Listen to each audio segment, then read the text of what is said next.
Make sure they put your name in each and every one of those books as the most beautiful person ever lived, so the rest of the world can praise you just like I do. Barack Hussein Obama, I have a heterosexual man crush on you. All right, there it is. There it is. That's it. How we doing? We good? Yeah, we good? Is everybody? That was a question for everybody, not just two people. How we doing? We good? Yeah. All right, good. So listen, always say this at the beginning of every one of my shows, like I'm a real high energy performer, right? And I am tired right now, but it's all right. That means that as much energy as y'all want from me, I'm going to need that back from y'all, right? So that means that I'm not the kind of poet that want the golf claps at the end, right? Like, you know what I mean? If I say something in between a poem, in the middle of a poem that makes you laugh, yell, holler, if you want to run and jump and give somebody that high five in the back, like all of that is good. You know what I mean? If you want to put somebody in a headlock in the middle of a poem, I'm game with all of that, right? And all I'm saying is, look, let's just have a good time. Is that good? Yes. Yes? All right. All right, here we go. So I'm going to really do a poem about Obama for real. So I did go to the inauguration not too long ago, and it was super duper funny.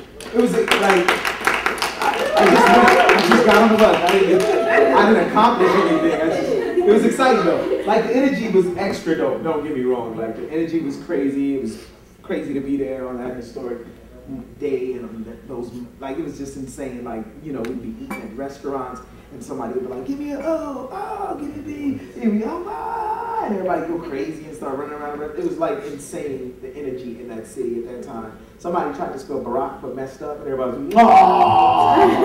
That was hilarious. But what was super hilarious is that we did the NAACP pre-inauguration show. And I met the president, the new president of the NAACP. He's like the youngest president ever. And his name's Ben Jealous. And I laughed at him in his face. I'm super messed up for this though. Because he was like, I introduced myself, I'm like, Javon Johnson. He goes, I'm Ben Jealous. I was like, I'm sure.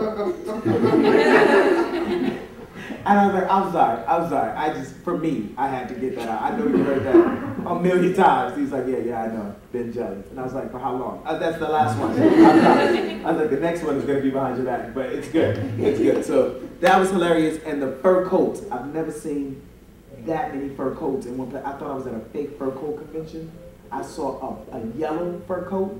This woman had, I swear, a yellow fur coat with a zipper. And I almost punched her in the face because I thought she killed Big Bird. I took it personal. We thought we had a count. Here we go. But I'm going to do a real poem about Barack Obama. So there it is. Here we go. This poem, I don't know how much more shelf life this poem has because I wrote it. It was like a pre-election day poem. So I don't know how much shelf life this poem has. I'm going to try to squeeze the little bit of shelf life it has left, if any. So here it goes. You'll understand what I mean by pre-election.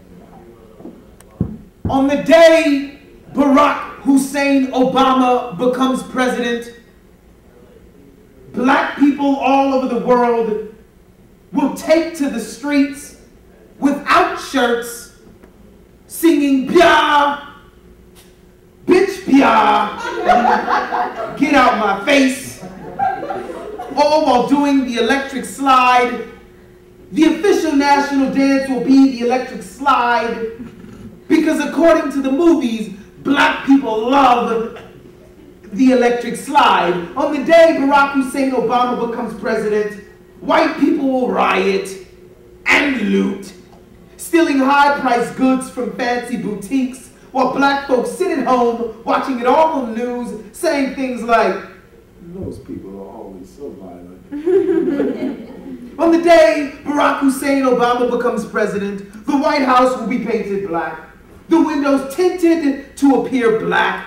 There will be a barbecue and a fish fry on the front lawn, and your chef will be black. On the day Barack Hussein Obama becomes president, he will slip and say, "Y'all done messed up and let a nigga in the White House." On the day Barack Hussein Obama becomes president, Condoleezza Rice will get a new hairdresser. preferably the one that Al Sharpton uses. She too will use the N-word, only this time it will be intentional. On the day Barack Hussein Obama becomes president, it will be made mandatory for all elementary school children to place their right hands over their hearts, only to sing James Brown's "Say It Loud, I'm Black and I'm Proud." On the day Barack Hussein Obama becomes president, your kids will be painted black.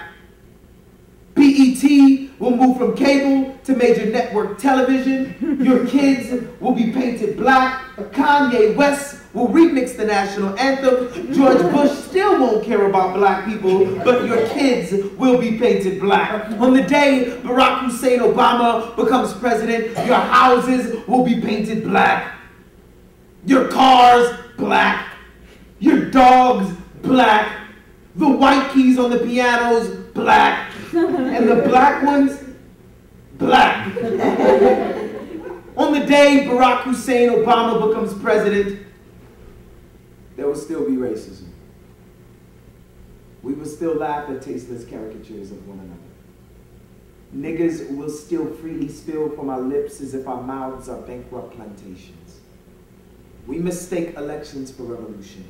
Stuff false change in ballot boxes like counterfeit futures, bank our entire political responsibilities on one day in November when these days elections are bought and sold like Barack once would have. On the day Barack Hussein Obama becomes president, we might have the audacity to celebrate change, yet remain ever so cautious that hope is often nothing more than the carrot dangled just out of the reach of horses to keep them moving without complaint in the directions controlled by those riding on their backs. But your kids will be painted black.